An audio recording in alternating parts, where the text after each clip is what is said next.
Jemaah takziah yang dimuliakan Allah, dunia itu kalau kita kejar dunia belum tentu kita dapat. Sekalipun dapat belum tentu banyak. Sekalipun banyak belum tentu milik kita semua. Sekalipun milik kita, dia tidak akan lama. Itu dunia.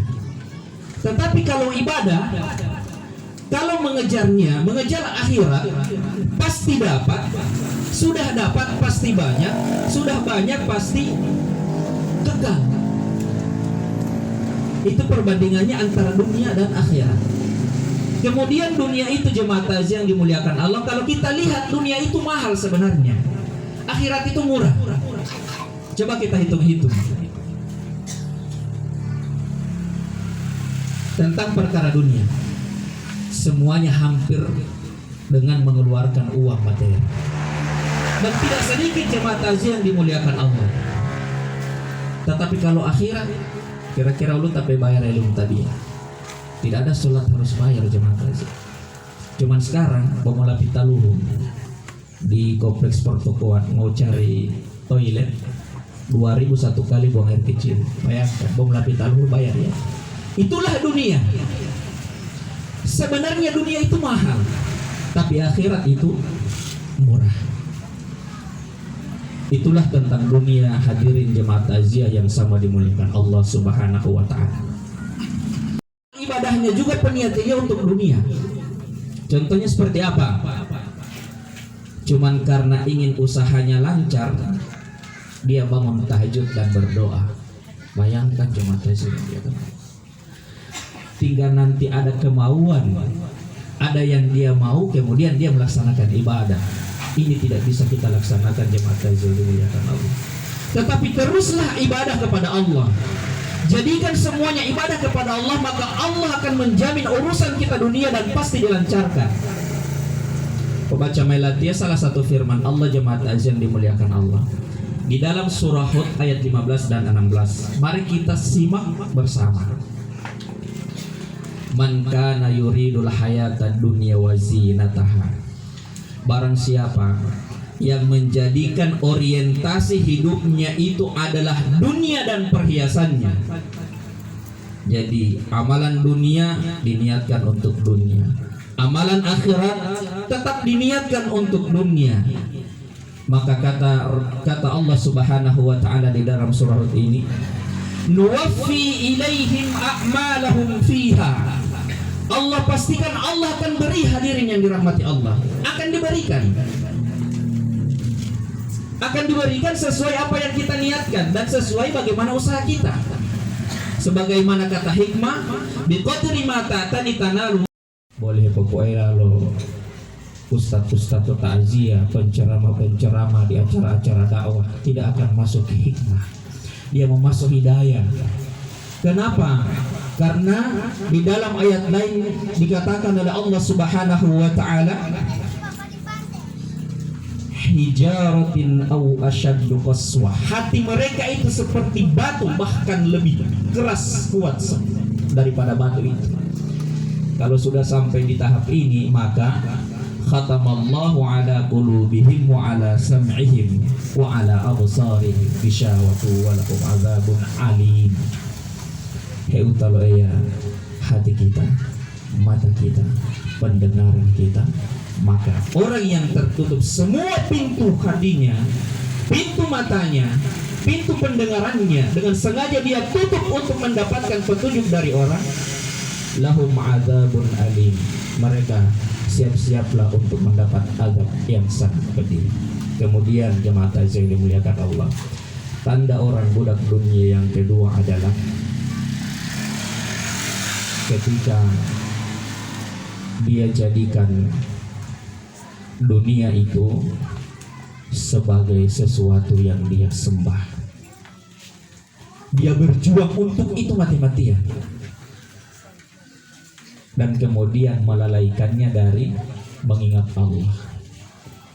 Bayangkan, mencari rezeki, bekerja keras sekuat tenaga, tetapi melupakan sang pemberi rezeki. Ada kaidah yang harus kita pahami jemaah takziah yang dimuliakan Allah. Insya Allah kita hafalkan ini kaidah. kullu ma yulhi an wajibin fahuwa haram. Itu kaidah.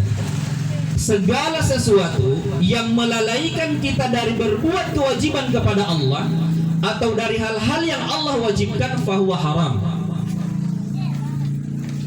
Kullu ma yulhi an wajibin fahuwa haram. Segala sesuatu yang melalaikan kita untuk melaksanakan kewajiban kepada Allah, maka itu menjadi haram. Maksudnya bagaimana? Saya kasih contoh. Mohon maaf, sekali lagi saya mohon maaf. Kalau kita punya aktivitas tertentu, kemudian aktivitas itu, pekerjaan itu menjadikan kita lupa kewajiban kita kepada Allah, sholat misalnya, fahuwa haram, maka amalan aktivitas kita di saat itu statusnya jadi berubah menjadi haram. Itu kaidahnya. Saya ulangi kaidahnya dengan berbahasa Indonesia. Segala sesuatu yang melalaikan kita dari kewajiban kita kepada Allah, maka statusnya haram. Kemudian kaidah selanjutnya, kullu ma yulhi an fadilatin fahuwa makruh. Segala sesuatu yang melalaikan kita dari mengejar suatu amalan yang ada keutamaannya, maka statusnya menjadi makruh. Saya kasih contoh. Di hari Jumat itu ada fadilah, keutamaan, kita disuruh baca surah apa? Al-Kahfi. Masya Allah. Sunnah di dalam hari Jumat itu adalah membaca surah Al-Kahfi. Kemudian kita lalai hanya dengan karena main-main HP, maka HP ini menjadi statusnya menjadi makruh. Kenapa? Melalaikan dari hal yang ada keutamaan. Saya ulangi, kullu ma dalam kebiasaannya. Artinya apa? Biasanya kalau orang nelayan, seorang nelayan itu kadang dimatikan di laut sementara menangkap ikan. Maka jemaah takziah yang dimuliakan Allah, ini yang disebut oleh Allah Subhanahu wa taala di dalam firman-Nya, qul innal mauta alladzi tafirruna minhu. Sesungguhnya kematian itu yang engkau lari daripadanya, mulaqikum, pasti akan menemui kalian. Summa turadduna ila alimil ghaibi wasyahada. Kemudian kalian akan dikembalikan kepadanya. Fayunabbiukum, maka Allah akan memanggil kalian bima kuntum ta'malun. Seperti apa kalian beramal. Wanu insyaallah tamut tabiawa, paling tidak patela Allah Ta'ala dalam keadaan mengambil air wudhu atau dalam keadaan sudah berwudhu. Orang yang memang biasanya membaca Al-Quran, insya Allah Allah akan matikan kecuali dia dalam keadaan menyebut kalimat-kalimat Allah. Maka hadirin yang dimuliakan Allah, jadikan suatu kebiasaan kita adalah amalan-amalan soleh. Hatta tastakmila rizquha, sampai Allah Subhanahu wa taala telah menyempurnakan rezekinya. Maksudnya apa? Artinya orang yang meninggal itu, jemaah takziah yang dimuliakan Allah, pada hakikatnya sudah habis jatah rezekinya. Jatah rezeki orang yang sudah meninggal itu sudah habis. Jadi jangan kita katakan hanya karena penyakit dan lain sebagainya. Katakan juga bahwa mailopul itu rezeki dalam dunia sudah habis bagiannya. Kemudian di dalam hadis Rasulullah sallallahu alaihi wasallam yang lain, ternyata juga Rasulullah bersabda bahwa tidaklah dicabut nyawanya seseorang sampai dia melihat di mana tempatnya, apakah di neraka ataukah di surga.